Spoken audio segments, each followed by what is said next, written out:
estudiar. Y bueno, también quería comentar que no solamente en estos pueblos, sino en otras regiones de América Latina y de lo que llamamos el sur global hay lecciones importantes, hay presentes posibles que es fundamental compartir a propósito del documental que veremos hoy aquí y que las expositoras comentarán y los expositores. Y bueno, sin más preámbulo voy a pasar a presentar a nuestros participantes. Los voy a presentar todos juntos porque tenemos poco tiempo. Vamos a tener una ronda de exposición de 8 minutos para cada uno. Después voy a hacer un par de preguntas rápidamente y al final vamos a abrir este diálogo con todas y todos ustedes. Estamos muy agradecidos de que estén aquí. Voy a comenzar presentando a Raúl Romero Gallardo, aquí a mi izquierda. Él es sociólogo latinoamericanista y técnico académico en el Instituto de Investigaciones Sociales de la UNAM. Es profesor en la Facultad de Ciencias Políticas y Sociales también de la UNAM y secretario académico de Conceptos y Fenómenos Fundamentales de Nuestro Tiempo y del curso de investigación y docencia sobre desarrollo autosostenible. Bienvenido, Raúl. También es columnista de La Jornada. Después, a continuación, está Azize Aslan. Ella es socióloga kurda, vive en México, estudió economía y obtuvo su maestría en economía del desarrollo en Turquía. Los temas que frecuentemente investiga son la economía de mujeres, las economías comunales, cooperativas y autonomías. Obtuvo su doctorado en sociología en el Instituto de Ciencias Sociales y Humanidades de la Benemérita Universidad Autónoma de Puebla e investigó el proceso autonómico de Rojava, de Kurdistán, Siria, y la organización de la economía social. A continuación está Luis Reigadas. Él es profesor del Departamento de Antropología de la Universidad Autónoma Metropolitana Unidad Iztapalapa. Sus principales líneas de investigación son culturas laborales, antropología del capitalismo contemporáneo, desigualdad en América Latina y economías alternativas. Su último libro es Otros capitalismos son posibles y también es autor de Antropólogos del Milenio, Desigualdad, Precarización y Heterogeneidad en las condiciones laborales de la antropología en México y Ensamblando culturas. Y finalmente tenemos a Claudia Yadira Caballero. Ella es economista por el Instituto Politécnico Nacional y socióloga por la Universidad Nacional Autónoma de México. Ha sido promotora de economías alternativas con base en organizaciones comunitarias desde hace más de 15 años. Es integrante de la red Tlaloc, primera moneda comunitaria en México, y cofundadora del Multitrueque Mixuca. Bienvenidas a todas y a todos, y bueno, le voy a pasar el micrófono a Raúl para arrancar. Adelante, gracias. Hola, hola. Hola, buenas tardes a todos, todas y todes. Gracias a Ambulante y a la Fundación por la invitación y desde luego también al Centro por albergarnos. Gracias también a la directora de la película. No vamos a spoilear, ya quedamos, pero no se la pierdan, que ese es un excelente documental que además nos ayuda a poner a debate temas fundamentales de nuestra época. Así que felicidades y gracias por estar acá.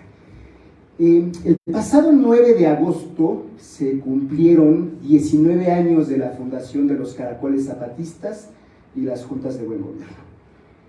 Como ustedes recordarán, en 1994 el EZLN, luego de 10 años de clandestinidad, decidió declarar la guerra al Estado mexicano y lanzó un largo proceso de guerra, diálogos, movilizaciones, encuentros nacionales, encuentros internacionales, y llegó a un punto en 2001 donde luego de que todos los partidos políticos y todo el Estado mexicano, la clase política en su conjunto, incluyendo a la que hoy gobierna, decidió negar los acuerdos de San Andrés, que significaba otorgar, reconocer los derechos de los pueblos indígenas, reconocerlos como sujetos de derecho, ¿no?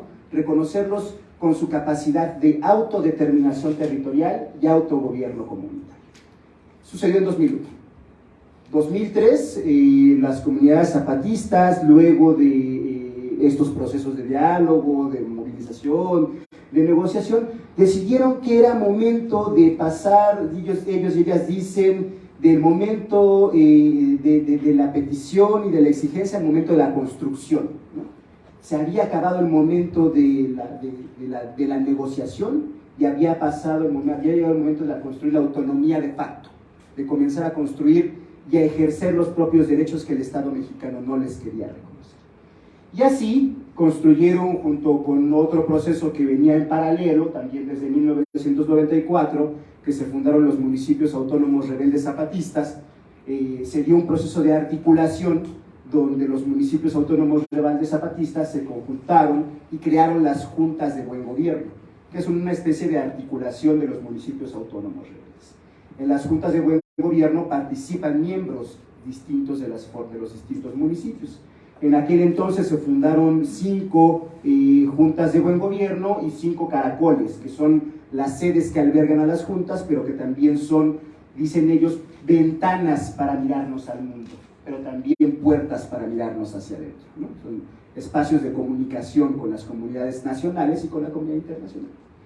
Así nació una de las experiencias, o más bien terminó de concretarse y irse gestando una de las experiencias autonómicas más importantes en los últimos años. Si bien los propios pueblos originarios tienen sus experiencias de autonomía, tienen sus experiencias de autogestión, la experiencia zapatista es un elemento importante porque además se plantea como una experiencia de autonomía indígena anticapitalista, que es uno de los primeros elementos ya de politización, ¿no?, anticapitalista del modelo autonómico, ¿no?, que es diferente a los modelos autonómicos que se dan en otras regiones del país con otros pueblos originarios o en otras regiones también del país, en las urbes, en cooperativas de vivienda, en cooperativas de café, en cooperativas de transporte, en cooperativas de comunicación, modelos autonómicos que van de la justicia, de la defensa del territorio. En el caso de los pueblos zapatistas se construye un modelo autonómico de gestión o autogestión de la vida.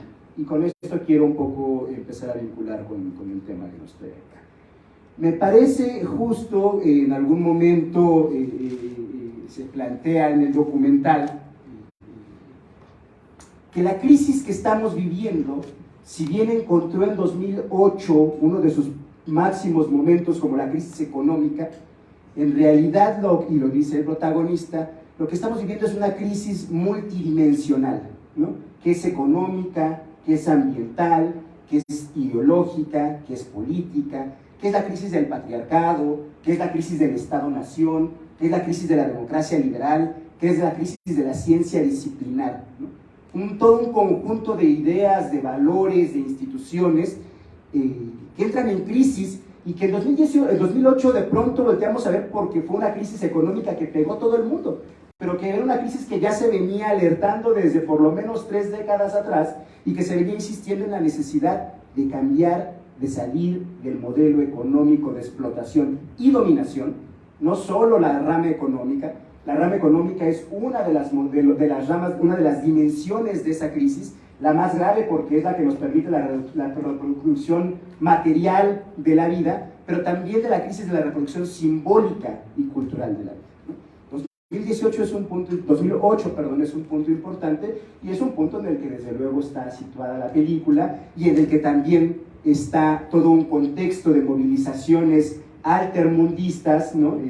Prefiero usar el término altermundistas al de antiglobalización o antiglobalizadores porque justo existía incluso la reivindicación de sí queremos una globalización, pero queremos una globalización de la esperanza, de la resistencia, de un proyecto utópico internacionalista, de un capitalismo internacionalista, no regresando a los estados nacionales que muchas veces, o que en Europa y que en otros países tuvieron una carga profundamente negativa, distinto a América Latina, pero que en Europa tuvo una carga profundamente negativa, y que sí queremos la globalización de las resistencias y que sí queremos que las experiencias anticapitalistas que hoy se construyen en estas comunidades de Chiapas o en las comunidades de Rojava o en las comunidades de Bolivia o en las comunidades de Ecuador se expandan por todo el mundo. Claro que queremos la globalización del anticapitalismo, claro que queremos la internacionalización.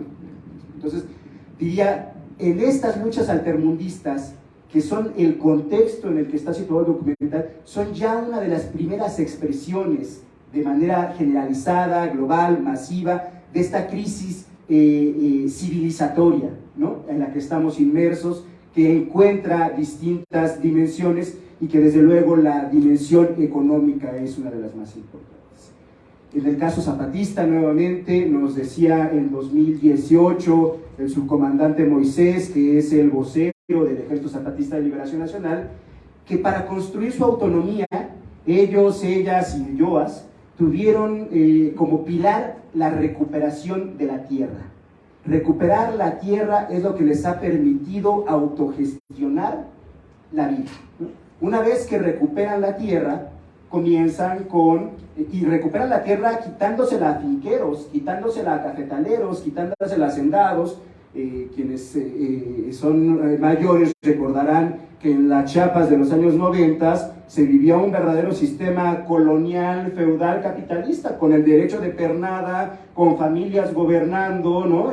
Con prácticamente caciques y feudos en gran parte de Chiapas, ¿no? Los compañeros, las compañeras, los compañeros zapatistas les quitan los territorios, dicen, recuperamos los medios de producción, la tierra no solo entendida como un medio de reproducción, sino también como un territorio con relación cultural, y a partir de ahí comienzan a construir un proyecto alternativo. Escuelas, hospitales, medios de comunicación, teatro, cine, proyectos educativos, proyectos de justicia, proyectos de seguridad. Es decir, toda una dinámica de un proyecto alternativo, de un proyecto de economía alternativa, pero que toca todas las dimensiones de la vida. Un proyecto de economía, un proyecto de autonomía anticapitalista. Hay una experiencia ahí bastante interesante que creo que hay que recuperar, que creo que hay que revisar, que es uno de los grandes aportes además que se hace de México para el mundo y que el mundo voltea a ver y que todos estos movimientos en los que participa nuestro protagonista en algún momento sacan las camisas con la estrella roja, ¿no? La bandera zapatista identificada como parte de este movimiento. Yo creo que hoy el mundo, después de la pandemia, en contexto de guerra, con crisis climática y ecocida, nos invita a reducir a veces el sueño y la utopía y a pensar que otro fin del mundo es posible. Hay por ahí pintas, hay por ahí consignas. Yo creo que no, yo creo que otro mundo es posible y ya se está construyendo, y en Chiapas hay una excelente experiencia. Muchas gracias, lo dejo por aquí para seguir charlando. Gracias.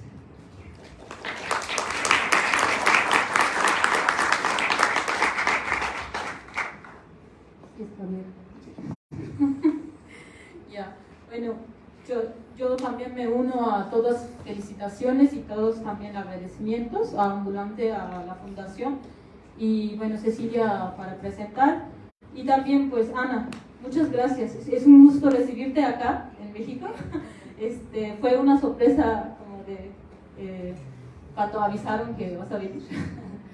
Realmente muchas gracias por traer a esta documental y la historia de Enric Durán para volver a otra vez discutir qué es justo, cómo entendemos, cómo estamos soñando de otro mundo, ¿no?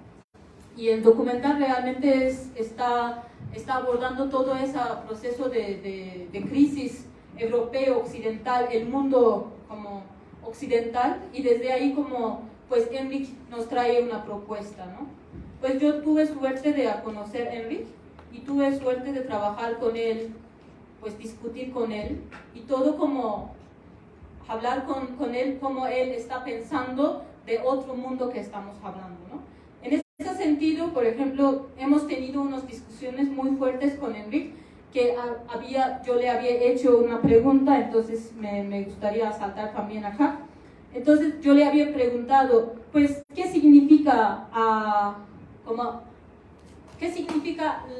de la acción anticapitalista? Es decir, ¿qué significa la práctica anticapitalista? ¿Y cómo podemos construir esa práctica?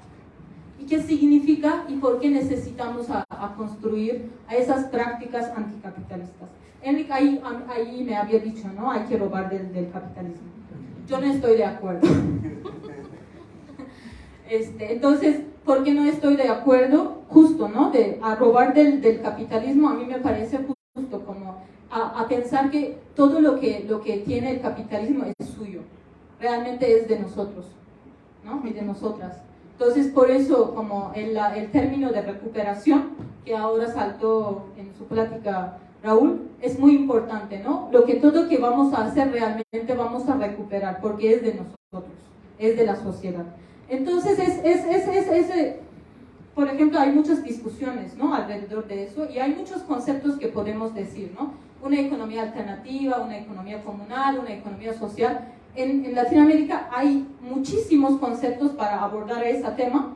Y bueno, en Kurdistán nosotros decimos como economía comunal, economía democrática, economía social, etc. Pero al final todos los que marcan esos conceptos es como una búsqueda de una economía anticapitalista. Y esas economías anticapitalistas en nuestro sentido, en Kurdistán, en Rojava, en toda la construcción de la vida que estamos haciendo, es justo a través de las autonomías, ¿no? Como unas autonomías populares que van como construyendo sus economías sostenibles, sus economías ecológicas, sus economías que se pueden como entender para vivir, ¿no? Por eso como para nosotros es muy importante también es que cuando empezamos todas esas discusiones como sobre una economía comunal, que empezamos digamos muy tarde realmente, empezamos en 2005, 2008 por allá, y cuando empezamos a decir pues vamos a organizar una economía comunal, pues primero como la pregunta que nos hicimos, pero ¿qué es la economía? Y me gustaría preguntar a ustedes realmente y que quedamos pensando, ¿qué es la economía? Y bueno, después de muchos años de discusiones con nuestro pueblo, hemos logrado dar una respuesta muy simple. La economía es la organización de la vida. Es justo, como Raúl dijo ahora, gestión de la vida. Es que todo lo que nos hacen como con números, con bancos, con todos esos como sistemas financieros, que donde Enrique, por ejemplo, que hace como muchas experiencias, como muchas prácticas en esa zona, por ejemplo, en último tiempo están haciendo una experiencia, están construyendo una experiencia de coins, fair coins, pero el fair coins es un coins, pero al mismo tiempo están construyendo, por ejemplo, cooperativas. Están construyendo, por ejemplo, colectivas que pueden usar a esa coin en capitalismo, ¿no? Están usando adentro del capitalismo, pero es contra capitalismo. Entonces, pues desde ahí cuando empezamos justo, ¿no? En Rojava, cuando nos preguntamos es la organización de la vida, entonces, pero dijimos, pero ¿cómo estamos organizando la vida? Y ahí justo, pues tal vez en tradición de nuestro movimiento, es que nosotros estamos muy acostumbrados a construir como un conocimiento a través de la ética que nosotros como reconocemos en la sociedad. Para nosotros, por ejemplo, la organización de la vida como economía es también construir una ética política en la sociedad. Es decir, no podemos construir como una economía anticapitalista mientras que vamos como reproduciendo el capitalismo, el patriarcado y el Estado. Entonces, para construir una economía anticapitalista también debemos construir prácticas antipatriarcales. Es necesario para una economía anticapitalista. Y toda esa construcción, como por ejemplo, si va a ser antiestatal, entonces va a ser como justo popular, pero como autogestionado. Entonces, para nosotros como traemos a ese concepto, ¿no? Autogestión, también como un movimiento de liberación nacional, teníamos como muchos conceptos así de izquierda vieja, izquierda de siglo pasado, como que, ¿no? Por ejemplo, propiedad. Entonces hay que sean como todas propiedades como públicos. Nosotros pensamos, pues no, nosotros no queremos que sea público, porque no queremos el Estado. Entonces no queremos construir una estructura que sea estatal y que toda propiedad sea de eso. La propiedad debe ser comunal, por ejemplo, ¿no? O como por ejemplo cuando traemos el concepto de autogestión, entendemos por ejemplo autogestión de clase de trabajadores. Pues cuando volteamos a ver nuestra sociedad, pues en ese sentido, por ejemplo, dijimos, pues entonces autogestión a nuestra sociedad no puede pertenecer solo a clase de trabajadores, debe pertenecer a la sociedad. Entonces, autogestión en la economía para nosotros debe pertenecer a la sociedad.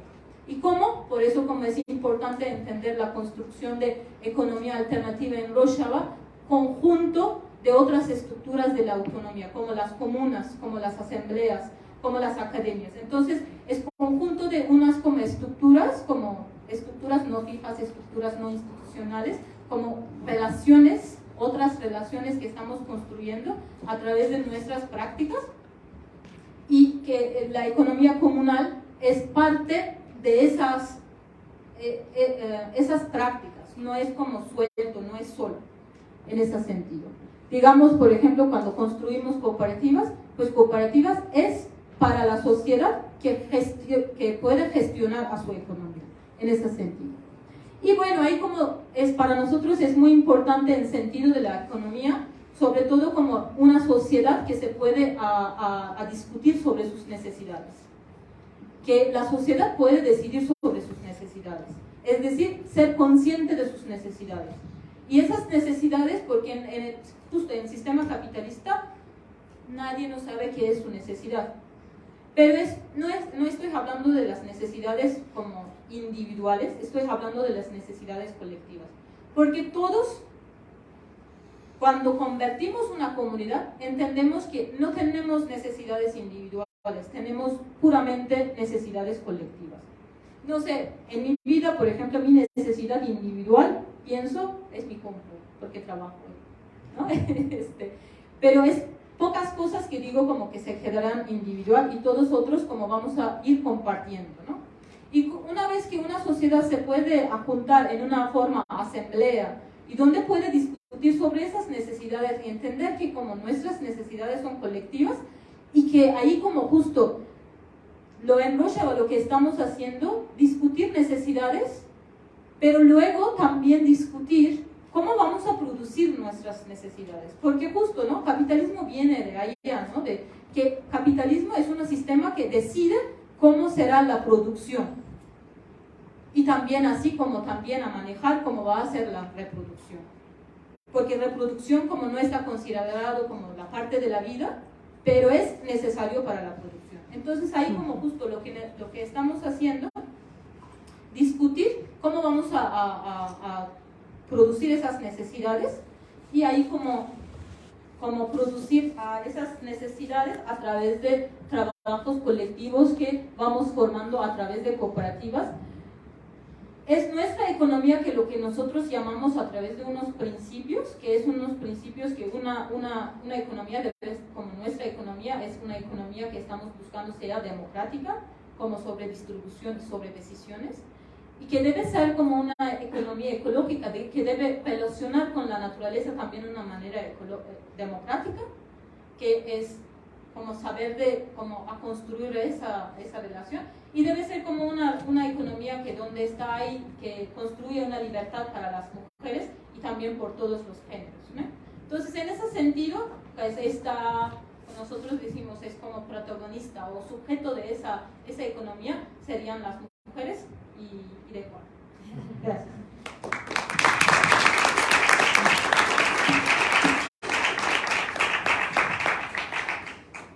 Muchas gracias por la invitación y por la posibilidad de conversar con ustedes. ¿Tengo que prenderlo yo?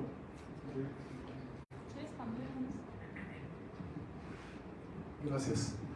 Muchas gracias por la invitación y por la posibilidad de conversar con ustedes. Lo que muchas veces nos preguntamos es cómo impulsar estas alternativas económicas, cómo hacer que lleguen más lejos, que crezcan, que tengan más potencia, qué estrategia seguir.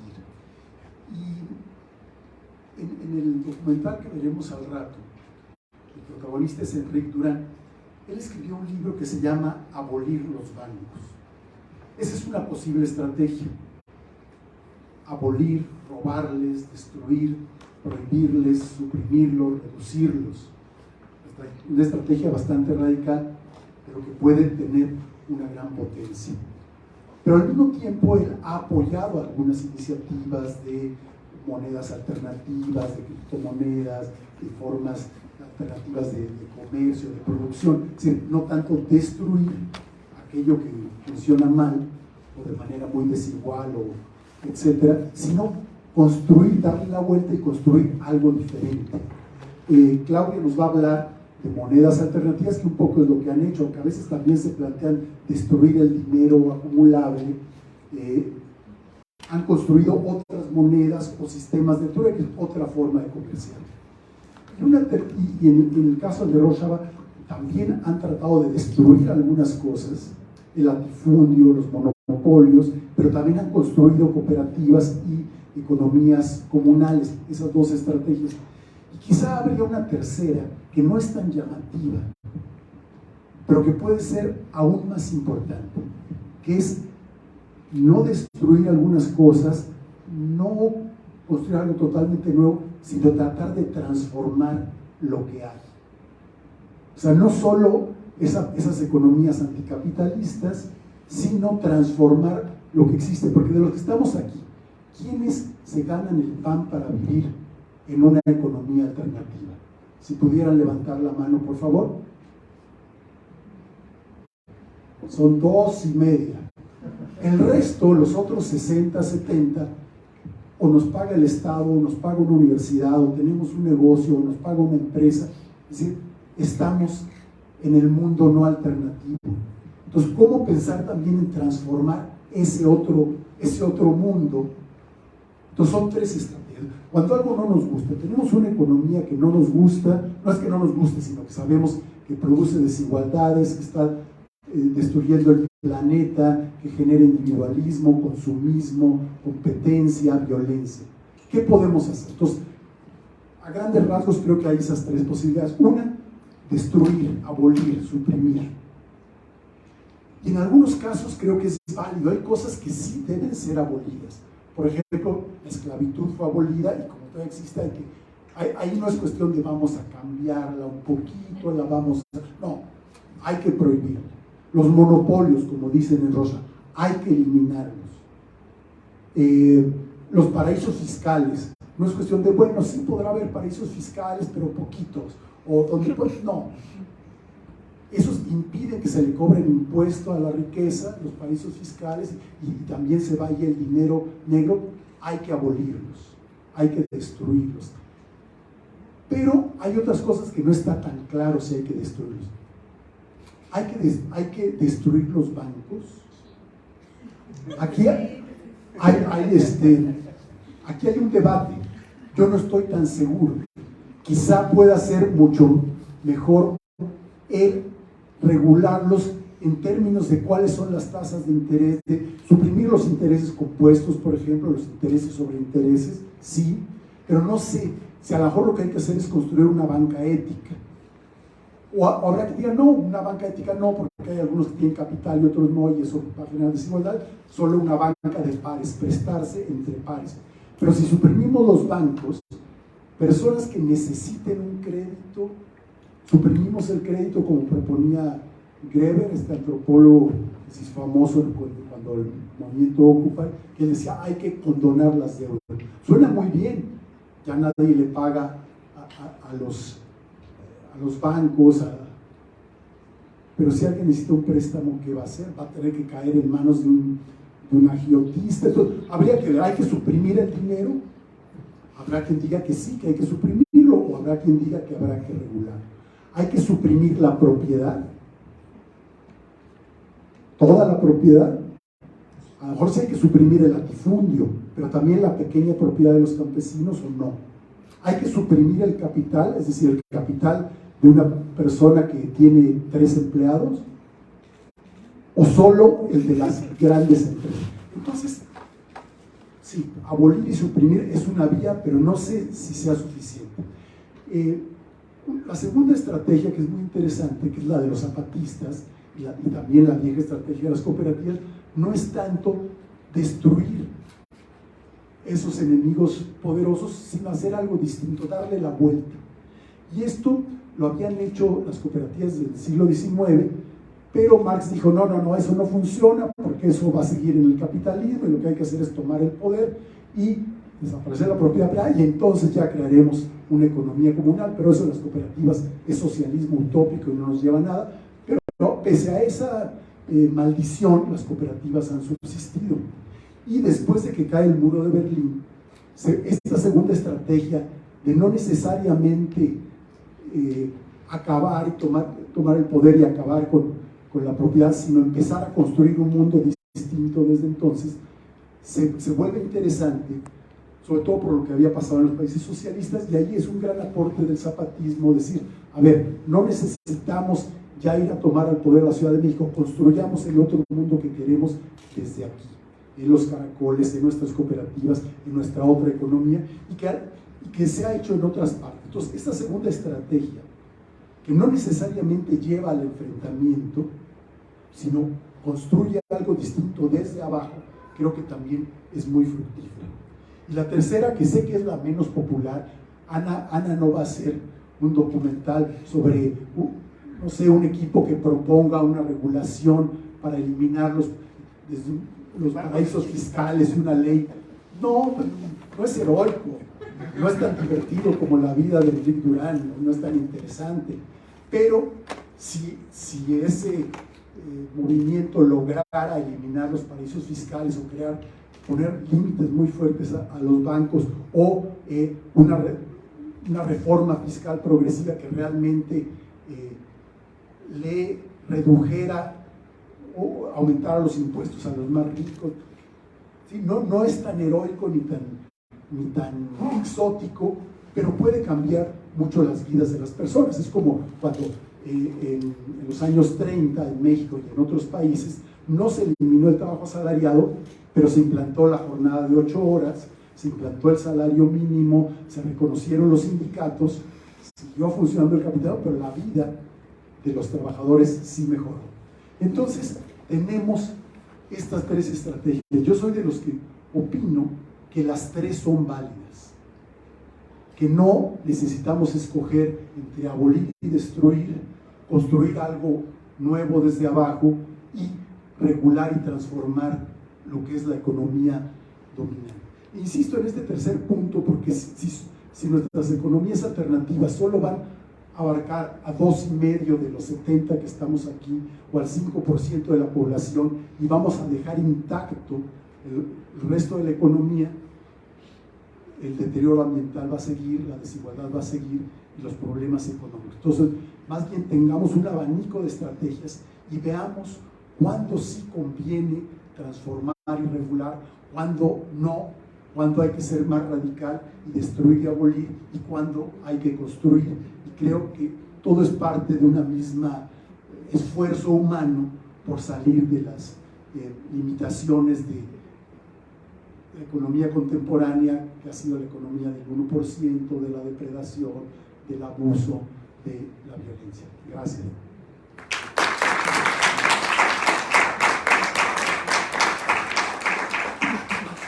Wow, me tocó lo más difícil porque ya quiero empezar a dialogar con todo lo que han dicho, pero también quiero agradecerle a Ana, también quiero agradecer a Ambulante por traer este tema aquí a debate. Eso ya per se, o sea, ya que estamos hablando de esto en un espacio así, ya de verdad vale la pena. Yo lo soñaba desde siempre y ojalá que haya muchas más hablando de estos temas.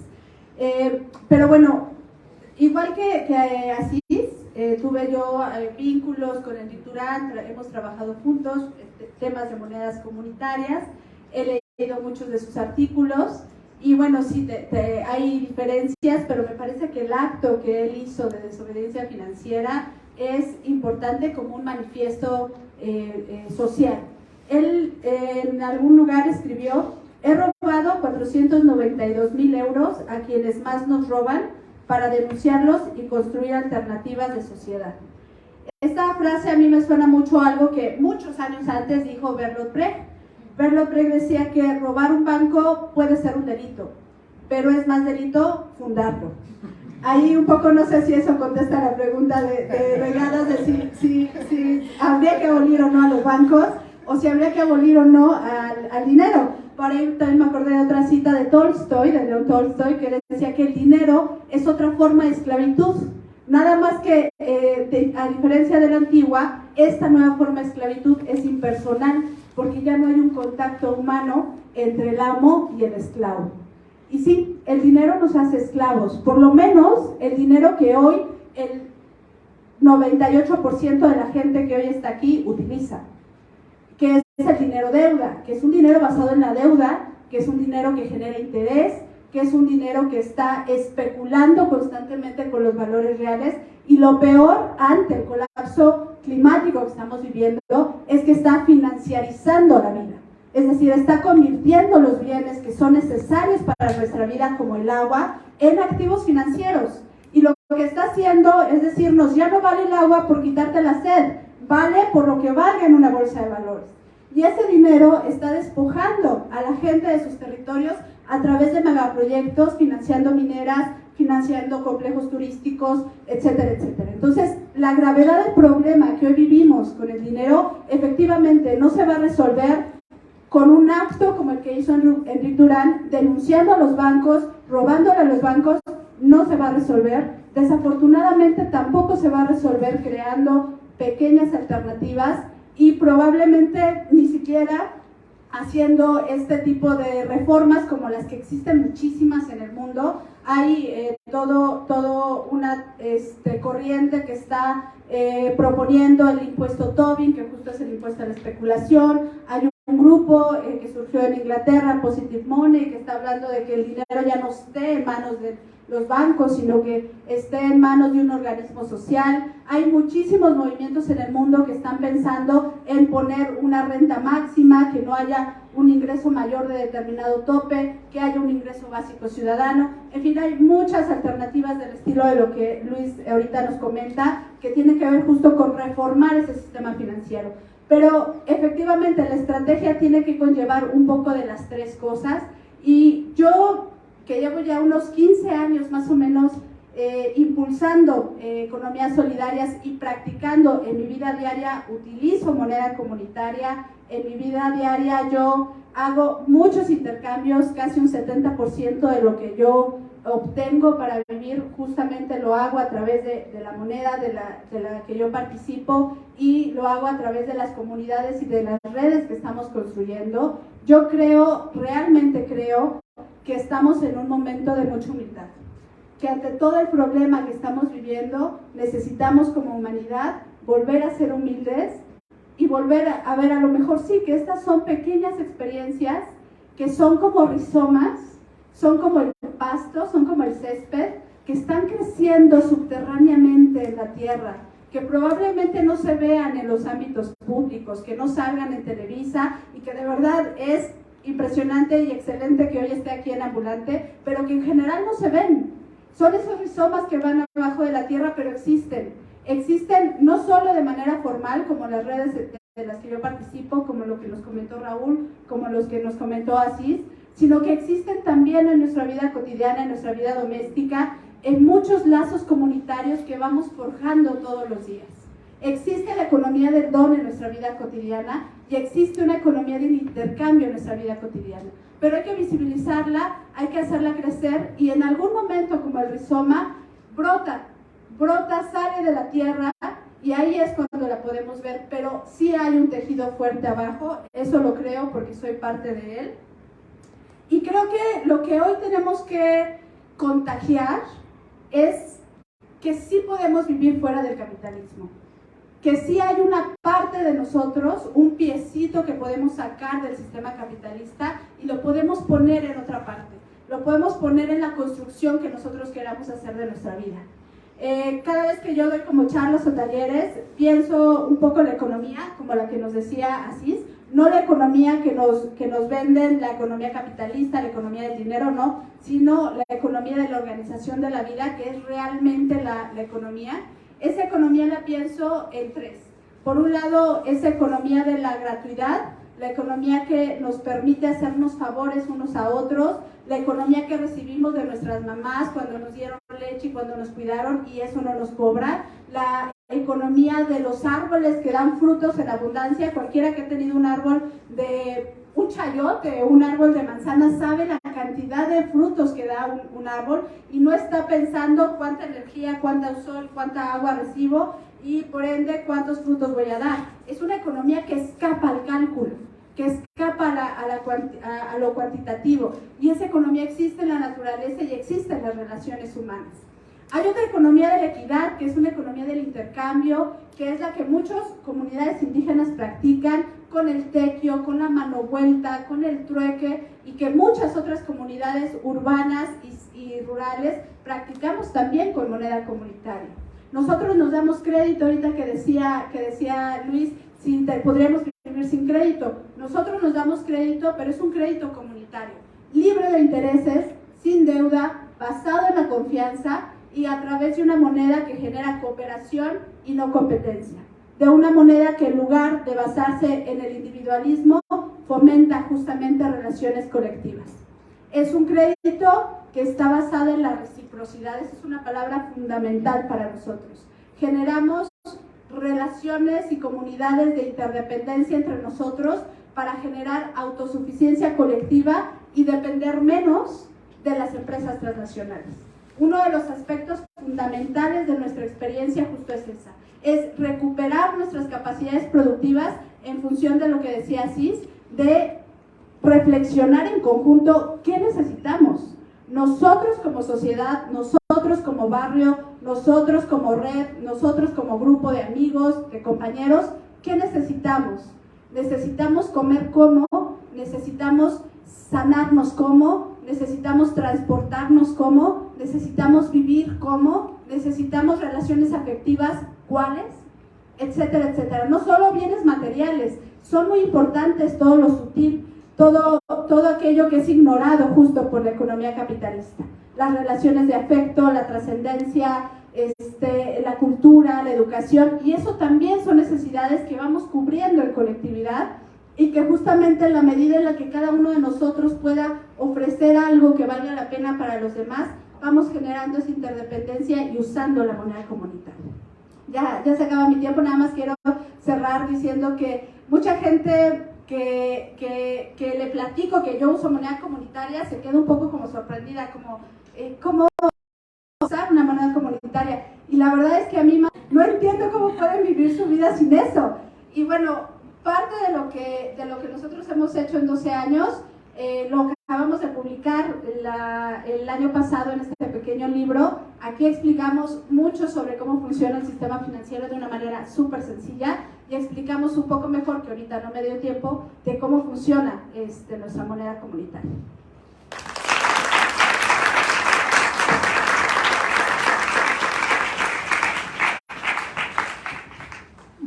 Muchas gracias, Raúl, Asís, Luis y Claudia, por 4 presentaciones pues llenas de ideas, de ejemplos prácticos, de inspiración. Nos quedamos con ganas de mucho más, la verdad es que fue muy poquito, me dan ganas de organizar algo mucho más amplio con ustedes, de verdad, qué aprendizaje para todas y todos. Me gustaría, si les parece bien, abrir a preguntas y respuestas durante unos 20-25 minutos y luego cerrar yo con 2 preguntas, porque creo que la gente va a tener muchas inquietudes, preguntas, y pues esto fue muy inspirador. No sé si tienen micrófono para irle pasando a la gente. Yo creo que adelante, si les parece bien, podemos juntar de 2 en 2 preguntas. Muchas gracias.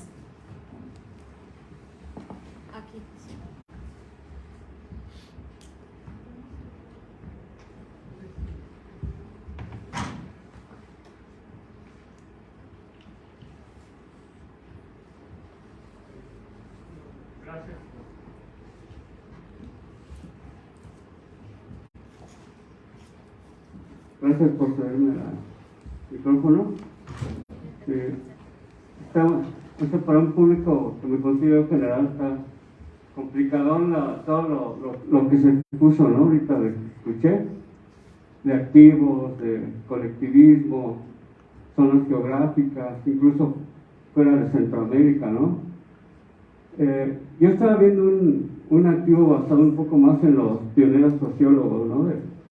De Tocqueville, de la religión, de Durkheim, todo eso, que es muy sutil y que es también parte del control, vamos a decir, ¿no? Del sutilismo, que también entraría en las interacciones sociales entre una ciudad o en el campo. Entonces, no sé, por ejemplo, en el caso del juego, rápidamente es como derogar o transformar o ver de diferente forma ese lado espiritual, religioso en el mundo, ¿no? Que también tiene un peso ahí sutil, que no escuché mucho, o no escuché nada, ¿no? De lado no económico que está ahí moviéndose dentro de los interacciones. Entonces sí me gustaría como que se tocara esa situación, ¿no? Que hasta cierto punto, por ejemplo, Richard Dawkins lo toma como anticiencia, ¿sí? Nada más ese era mi punto de tocar más esa sutileza que es un poder de esclavismo, ¿no? A nivel espiritual. Entonces, eso es todo lo que puedo decir. Muchas gracias. Gracias.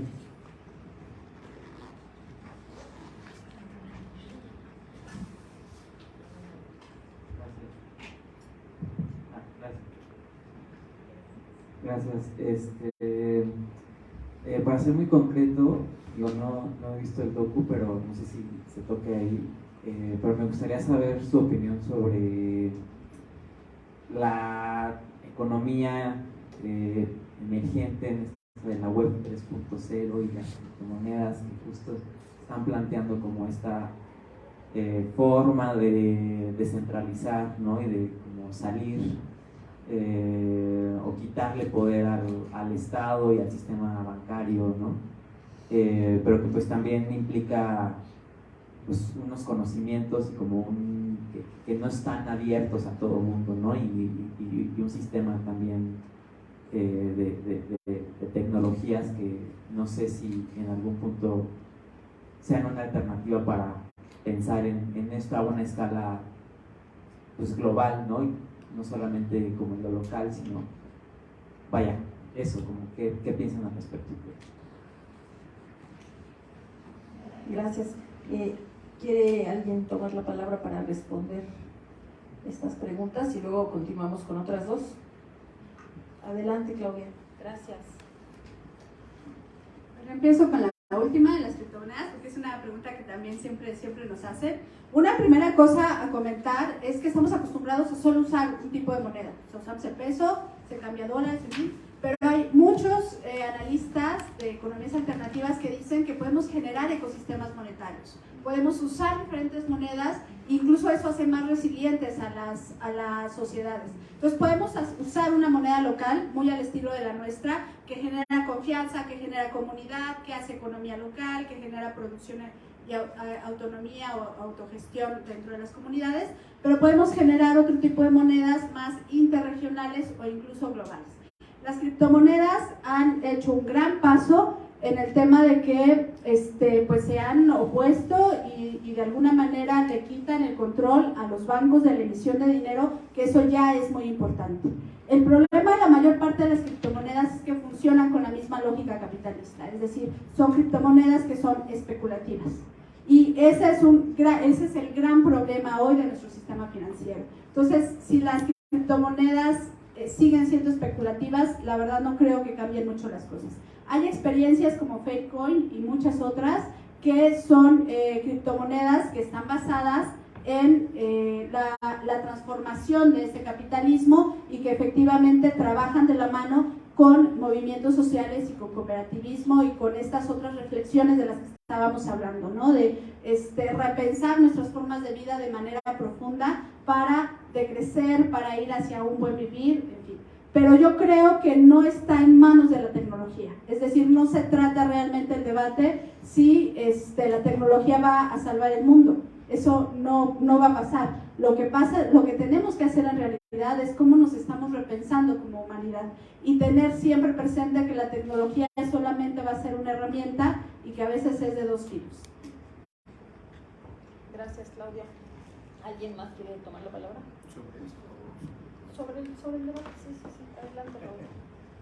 Sí, es que yo me quedé pensando, perdón, o sea, que el problema ni siquiera son los bancos, sino quiénes son los dueños de los bancos, quiénes están detrás de los bancos. En las comunidades zapatistas, perdón que hice esta, pero es la experiencia que más conozco, está el Banco Autónomo Zapatista, que es un banco que crearon las propias comunidades zapatistas, en las que además se abolió la propiedad privada, está la propiedad comunal y la propiedad familiar como reconocido como instrumento, y lo que se produce para las familias. y hay un tiempo de trabajo extra que lo que se produce es para sostener la colectividad y sostener los bancos, ¿no? Y ese dinero que va al Banco Autónomo Zapatista funciona como préstamos para financiar cooperativas o para financiar a las familias en casos de emergencia. Y cuando las familias quieren tener cooperativas o se organizaron con otras familias para construir una cooperativa, piden dinero prestado al banco y el banco se los presta sin intereses a cambio. Solamente es una especie de administración de dinero para financiar recursos o financiar emergencias, y en el caso de las emergencias ni siquiera están obligados a devolverla por el tema de enfermedades de salud. Entonces esta idea de hay un banco ahí, sí, que está ayudando a movilizar, a tener dinero, a generar préstamos para cuando no hay, sí, pero es un banco de la comunidad, es un banco de propiedad comunitaria, ¿no? Y hay como esas otras experiencias en otros estados, en otros países, que entonces lo que digo, o sea, no reduzcamos la economía al dinero, al banco, o sea, por eso un poco lo que estamos proponiendo es proponer la autonomía como la economía como la gestión también de la vida, ¿no? Y la autogestión de la vida, de la reproducción material y cultural de la vida. Y en el caso sí de Henrik, lo que nos propone, desde luego, es robar a los que roban, ¿no? Y yo no sé, Luis, ahí si había presidente municipal ahora que decía, es que nosotros sí robamos, pero robamos poquito, ¿no? Entonces, si justo la idea sería de decirle a los del banco en esta ética, o sea, que su principio es el robo, ¿no? Del trabajo, del valor que otros generamos con nuestro trabajo, ¿no? Si es decirles, roben, pero róbenos poquito, con ética, ¿no? Y a través de ahí. Y creo que tampoco es que estén peleadas las tres, ¿eh? Tampoco es que sea una, la otra, o la más radical, ¿no? De hecho, yo creo que serían dos, porque en el caso de los zapatistas, pues sí abolieron, o sea, no existían bancos, sino los han dejado entrar y no están más, pues, ¿no? Y creo que sí tendría que ser en todo caso quienes lo piensen así como una estrategia gradual de domesticar, administrar, ¿no? Regular, pero siempre aspirando a decir, el tigre no se va a volver vegetariano, ¿no? El tigre sigue comiendo carne, ¿no? El capitalismo, los bancos siguen viviendo del robo, del trabajo, que nosotros generamos, del valor que nosotros generamos, ¿no? Y ahí me parece que tendría que ser la meta, ¿no? Si en esa meta hay etapas graduales, pensémosla, ¿no? Pero sí como un objetivo a acabar, o sea, con ese sistema, porque además es un sistema que si no acabamos con él, está acabando con la vida, ¿no? Y eso sí es un tema que nos está poniendo. Y yo les diría, tampoco nos quedemos con la idea de porque no participamos en las economías alternativas, entonces no podemos contribuir a ellas. Porque entonces podemos pasar a otra de estas encuestas de quiénes de aquí se han endeudado con algún banco. ¿Quién no? Y eso no significa que tenemos que fortalecer el sistema, ¿no? O sea, no significa que porque estamos inmersos ahí tendremos que fortalecer ese sistema, sino empezar a explorar.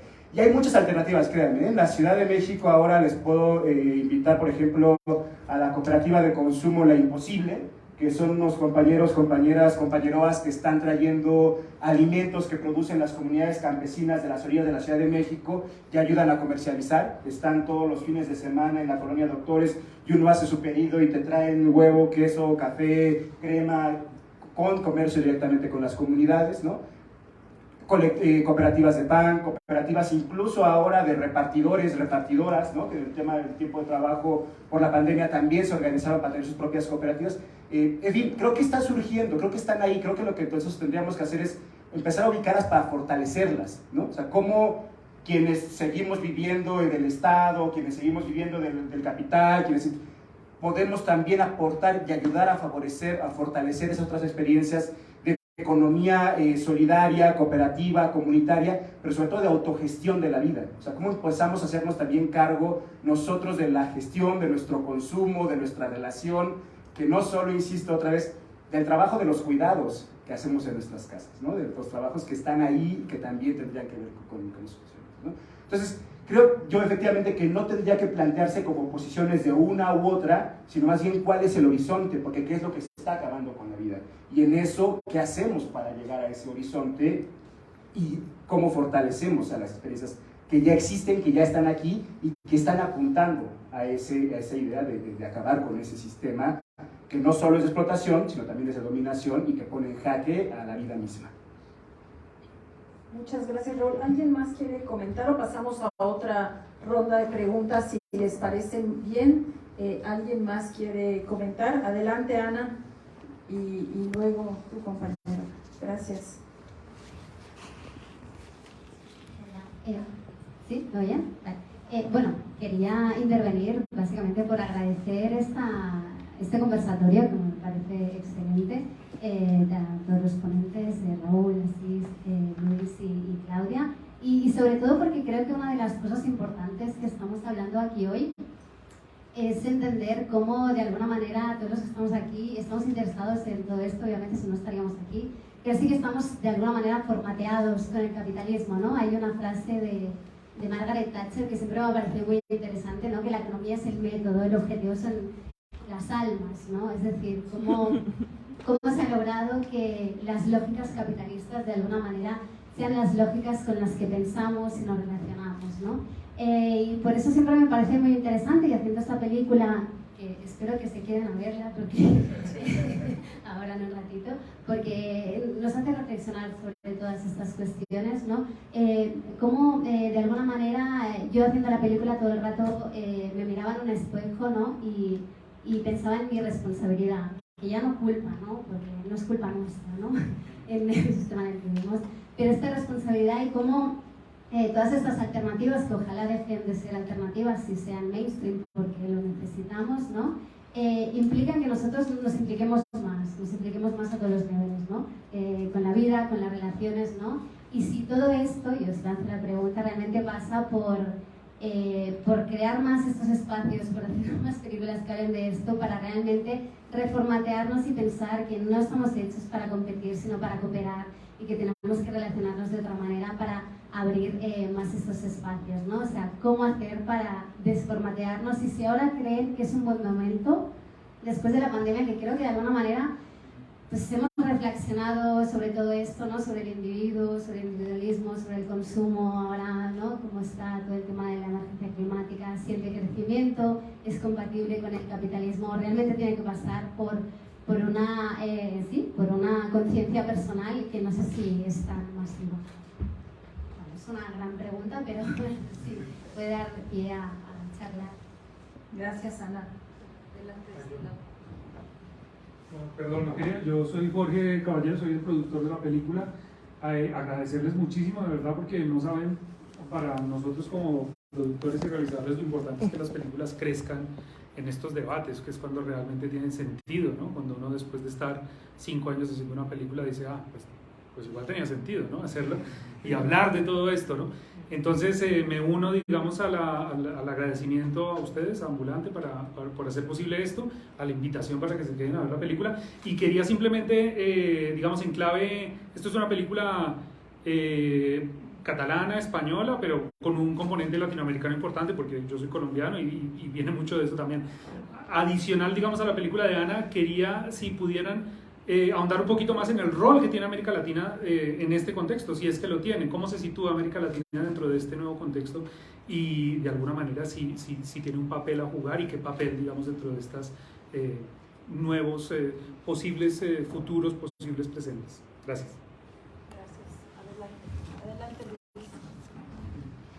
Ana plantea una pregunta que es crucial: ¿cómo hacer que estas alternativas se